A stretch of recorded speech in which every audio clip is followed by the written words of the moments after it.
দৈনিক ভোরের বাজারের অপোজিট সাইডে এখানে দেশি আখের রস। এখানে কি কোনো ভেজাল আছে এই রসে? হ্যাঁ, পিওরে যে ময়লা আবর্জনা যে পরে, এটা কি পরিবেশ তো ভালো না আসলে? এই ময়লা ফেলা যাতে না যায় এর জন্য তো একটা ব্যবস্থা দেওয়ার নিতে হবে। ওই যে ওই ওই আনা মাছগুলো হচ্ছে তোমার একটু ই করতে হবে, কি বলে, একটু ঢাইকে রাখতে হবে আর একটু ভালো পানি দিয়ে ধুয়ে দেবা। হ্যাঁ, আচ্ছা, পানি তিন কোয়ালিটির আছে তো। আচ্ছা,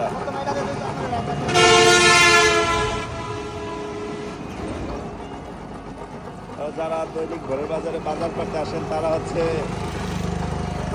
এই গরমে এক গ্লাস অন্তত আখের রস খেয়ে নিতে পারেন।